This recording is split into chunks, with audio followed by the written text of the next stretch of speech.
नमस्ते, मैं डॉक्टर सीमा Bajaj, director ओमिया fertility. आज हम चर्चा करेंगे आईवीएफ फेलियर के बारे में। जब आईवीएफ फेल हो जाता है तो उसके बाद क्या करना चाहिए, पेशेंट उसको कैसे डील करें। आप सबसे पहले ये समझिए कि एक आईवीएफ का प्रोसेस आपकी बहुत सारी टाइम, एनर्जी और मनी स्पेंड करता है और उसमें जब फेलियर मिलता है तो बहुत पेशेंट निराश हो जाता है। लेकिन आपको ये पता होना चाहिए कि आईवीएफ का सक्सेस रेट 50 to 60% है। अगर 100 पेशेंट्स का आईवीएफ होता है तो उसमें से 50 से 60 पेशेंट ही प्रेग्नेंट हो पाते हैं। आइए अब बात करते हैं कि क्या कारण हो सकते थे या क्या हम उसको चेंजेस कर सकते हैं।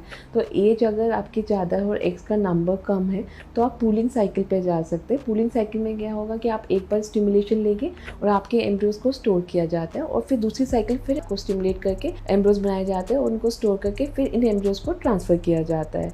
अगर आपका AMH बहुत कम है और एक्स के नंबर बहुत कम है तो आप डोनर साइकिल की तरफ जा सकते हैं। दूसरा कारण होता है स्पर्म्स का। स्पर्म में देखना होता है कि स्पर्म की मोटिलिटी कैसी है, स्पर्म में की मॉर्फोलॉजी कैसी है। अगर पहली साइकिल IVF हुआ है तो दूसरी साइकिल में एक्स ही कर सकते हैं, जिसके अंदर एक एक एग में एक स्पर्म को इंजेक्ट किया जाता है। मेल अपने स्पर्म्स का DFI टेस्ट भी करा सकते हैं, जिसमें पता चलता है DNA फ्रेगमेंटेशन कैसा है स्पर्म्स का, और उनको कुछ मेडिसिन ऐड की जा सकती है जिससे स्पर्म की क्वालिटी को थोड़ा बेहतर किया जाए। आपके स्पर्म्स और एग्स की क्वालिटी आपके एम्ब्रियो की क्वालिटी को दर्शाता है कि आपके एम्ब्रियोज कैसे बने हैं। इसके अलावा आपके एम्ब्रियोज की क्वालिटी इस पर भी बहुत डिपेंड करती है कि जिस IVF सेंटर का आपने चयन किया उसकी एम्ब्रियोलॉजी लैब कैसी है, उसका जो एम्ब्रियोलॉजिस्ट है वो कितना स्किल्ड है और कितना ट्रेंड है। तो ये एक इम्पॉर्टेंट फैक्टर हो जाता है जिसको हमेशा एक कपल या पेशेंट्स को ध्यान रखना चाहिए कि IVF का किस सेंटर का चुनाव कर रहे हैं, उस सेंटर की जो एम्ब्रियोलॉजी लैब है उसका एनवायरनमेंट कैसा है। क्योंकि जो एम्ब्रियो आपके शरीर में बन रहा है उसको जो एनवायरनमेंट आपके शरीर के अंदर मिल रहा है वो एनवायरनमेंट उसको बाहर किस एम्ब्रियोलॉजी लैब में मिलता है, उसका टेम्परेचर मेंटेन होता है, ह्यूमिडिटी मेंटेन होती है, उसकी एयर क्वालिटी कैसी है। ये इंपॉर्टेंट फैक्टर हो जाता है जो कि आपकी एम्ब्रियोज की क्वालिटी को दर्शाता है। कुछ ऑटोइम्यून डिसऑर्डर्स भी होते हैं जो आपके IVF के सक्सेस को कम कर देते हैं। ऑटोइम्यून डिसऑर्डर्स में क्या होता है कि एंटीबॉडीज़ बनती है आपके हेल्दी सेल्स के अगेंस्ट।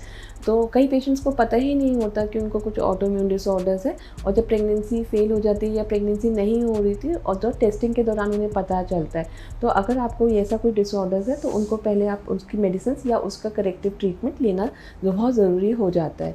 इसके अलावा लाइफस्टाइल डिसऑर्डर्स भी होते हैं, जैसे कि एल्कोहल है, स्मोकिंग है, वेट अगर आपका बहुत ज़्यादा है, तो ये सब बातें आपके प्रेगनेंसी या IVF के सक्सेस को कम कर देगी। अगर आप अल्कोहल ले रहे हैं, स्मोकिंग ले रहे हैं, तो उनको आपको कम करना है या बंद करना होता है, क्योंकि स्पर्म्स और oocyte दोनों की क्वालिटी को इफ़ेक्ट करता है।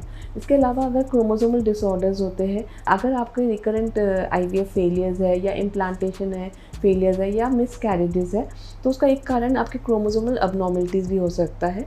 तो सबसे पहले हस्बैंड एंड वाइफ दोनों का कैरियोटाइप होता है। उसके बाद अगर उसमें कुछ अबनॉर्मलिटी निकलती है तो फर्दर टेस्टिंग होती है। इसके अलावा PGD भी हो सकता है, जिसमें PGD के अंदर क्या होगा कि एम्ब्रियोज की बायोप्सी की जाती है और कुछ सेल बाहर निकाले जाते हैं और टेस्टिंग के लिए भेजा जाता है। इससे पता चलता है कि आपके कौन से एम्ब्रियोज ठीक है, किस एम्ब्रियो में मोज़ेक है, किस में एन्यूप्लॉइडी आ रहा है। जो एम्ब्रियोज ठीक होते हैं वो आप ट्रांसफ़र करवा सकते हैं। इससे आपके चांस ऑफ सक्सेस बहुत ज़्यादा हो जाते हैं। एक यूट्राइन भी एक बहुत इंपॉर्टेंट कारण हो सकता है IVF का ना सक्सेस होने के लिए।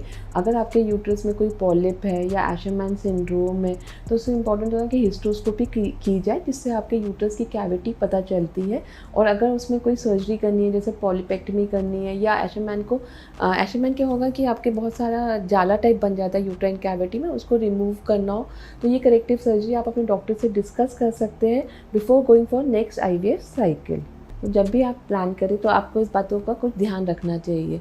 अगर आपकी कोई क्वेरीज़ है या कोई डाउट्स है तो आप हमें कांटेक्ट कर सकते हैं @ओमिया fertility, Safdarjung enclave. Thank you.